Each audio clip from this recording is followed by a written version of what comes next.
নমস্কার। আজ আমি এমন একটি পেস্ট বানাবো যেটা দিয়ে 3 রকম কাজে আসবে। সেই জন্য আমি কিছু উপাদান নিয়েছি। এখানে নিম পাতা, বেশ খানিকটা বেশি করেই নিম পাতা নিয়েছি। নিম গাছ আমাদের বাড়িতেই আছে। সেই বাড়ির গাছ থেকে নিম পাতা পেড়ে ভালো করে ধুয়ে ছাড়িয়ে নিয়েছি।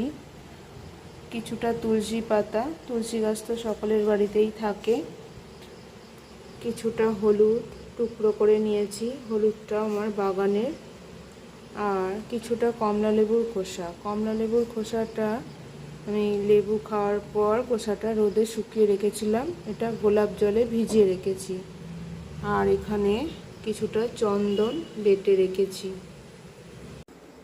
নিম পাতাগুলো এইভাবে ছাড়িয়ে নিতে হবে। নিম পাতাটা আমি ভালো করে ধুয়ে নিয়েছি, গাছ থেকে পেড়ে ছাড়িয়ে মিক্সির জারে দিয়ে দেবো। যেহেতু আমি এটা দিয়ে 3টে কাজে ব্যবহার করব, তাই উপকরণগুলো একসাথে সবগুলো মেশাবো না, কিছু কিছু উপকরণ পরে মেশাবো। এখন আমি নিম পাতা আর এই হলুদটা দিয়ে আগে পেস্ট করে নেব।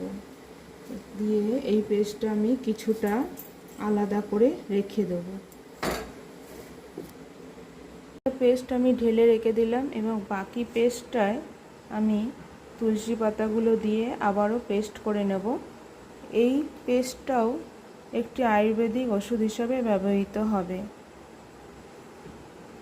যারা সুগারের পেশেন্ট তারা এই পেস্টটা গুলি করে, ছোট ছোট গুলি আকার করে রোদে 2 দিন শুকিয়ে নিয়ে একটি কৌটোয় ভরে ফ্রিজে রেখে দিতে পারেন। বেশ কিছুদিন ভালো থাকবে। প্রতিদিন খালি পেটে একটি করে গুলি খেলে উপকৃত হবেন। এছাড়াও যারা এমনিও স্কিনের জন্যও ভালো, এমনিও খেতে পারেন।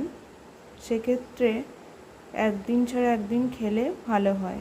কয়েকদিন খাওয়ার পর আবার গ্যাপ দিয়ে আবার খেতে হবে।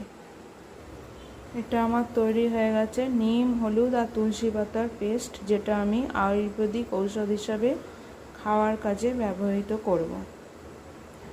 এবার আমি ফেস প্যাক হিসাবে ব্যবহার করব যে পেস্টটি, সেটি তৈরি করব। প্রথমে আমার বাটা আছে নিম, হলুদ আর তুলসী পাতা। এবার এর সাথে আমি কমলা লেবুর খোসাগুলো দিয়ে দিলাম, আর দেব কিছুটা অ্যালোভেরা জেল। এর জন্য আমি আমার বাগান থেকে একটা ফ্রেশ অ্যালোভেরার পাতা তুলে এনেছি। এই অ্যালোভেরার পাতার এই সাইডের কাঁটাগুলো ছুরি দিয়ে এরকম করে ছাড়িয়ে ফেলে দিতে হবে।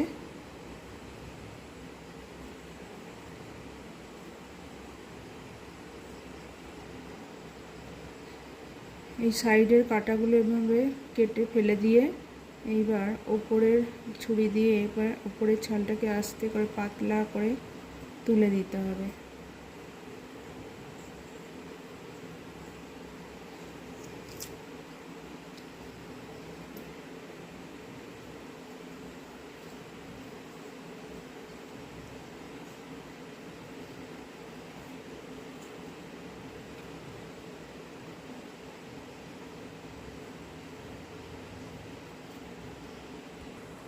উপরের ছালটা তুলে দিয়ে এবার এটাকে এরকম করে ছুরি দিয়ে একটু কেটে নিলেই জেলটা ভালোভাবে বেরিয়ে আসবে।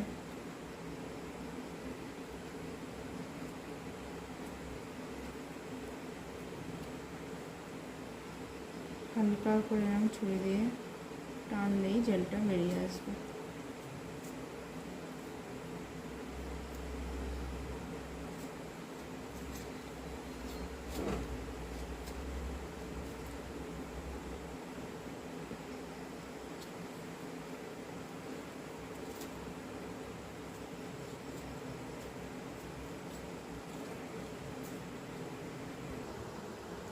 পুরো পাতার জেলটা আমি বার করে নিয়েছি। এবার আর একবার মিক্সিতে ঘুরিয়ে নিলেই আমার ফেস প্যাকটা তৈরি হয়ে যাবে। আমার পেস্টটা তৈরি হয়ে গেছে। এটা একটা কাচের জারে রেখে নর্মাল ফ্রিজে রাখলেও 10 দিন ভালোই থাকবে। প্রতিদিন আপনারা ব্যবহার করতে পারবেন। ব্যবহার করার আগে ফেসটা একটু ক্লিন করে হালকা একটু স্ক্রাব করে নিয়ে এটা ফেস প্যাকটা লাগিয়ে আধ ঘন্টা পর মুখটা ধুয়ে নিলেই অনেক ভালো উপকার পাওয়া যাবে। কয়েকটি গুরুত্বপূর্ণ কথা বলা হয়নি, সেটি হলো এই পেস্টটি করার সময় যেটুকু জলের প্রয়োজন পড়বে সেটি আপনারা পুরোটাই গোলাপ জল দিয়ে পেস্ট করতে পারেন অথবা পিউরিফাইড ওয়াটার ব্যবহার করতে পারেন, এতে ফল ভালো পাবেন।